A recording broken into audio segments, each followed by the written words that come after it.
சுந்தரே, எங்க போன இவன்? டேய், இங்க என்னடா பண்ற? வீட்ல எல்லாரும் உன்னை தேடிட்டு இருக்காங்க.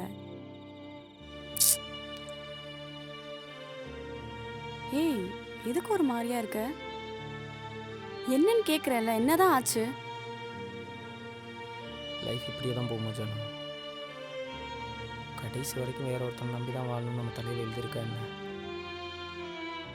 ஊர்லேருந்து ஃபேமிலி வந்தப்போ அவங்கள எப்படி சமாளிக்கணும்னு நினச்சினே தவிர அவங்ககிட்டேருந்து கிடைக்கிற சந்தோஷத்தை ஏற்றுக்கிட்டு வாழணும்னு யோசிக்கவே இல்லை. அப்படியே அவங்க இங்கே இருக்கணும்னு நினச்சா கூட அதுக்கு மொதல் காரணமாக அந்த பணம் தான் வந்து நிற்கிது. உன்னை பின்ன குடும்பத்தோட குழந்தை குட்டின்னு வாழ்ந்துருந்தா தெரிஞ்சிருக்குமோ என்னமோ. நம்மளை மாதிரி ஆளுனா வாரத்தில் 6 நாள் வேலைக்கு போய் ஒரு நாள் சந்தோஷமாக இருக்கணும்னு நினைப்போம். ஆனால் பணக்காரங்களாம் வாரத்தில் ஒரு நாள் வேலைக்கு போயிட்டு அந்த 6 நாள் அவங்களுக்கு பிடிச்ச மாதிரி வாழ்க்கையை சந்தோஷமாக மாற்றிப்பாங்க. அங்கே கூட இந்த பணம் தான் காரணமாக இருக்குது ஜனம். வாழ்க்கையை நினச்சி பார்க்கும்போது ஒரு மாதிரி ரொம்ப கஷ்டமாக இருக்குது ஜனம். ஏன் பணம் இல்லாமல் நம்ம சந்தோஷமா இல்லை? கோடி கோடியாக சம்பாதிக்கிறவங்க கூட அவங்களுக்குன்னு ஒரு கஷ்டம் வரும்போது கூட இருந்து ஆறுதல் சொல்ல ஒருத்தன் கூட கிடையாது. நம்ம குடும்பம் மாதிரி யாருமே கிடையாதுடா.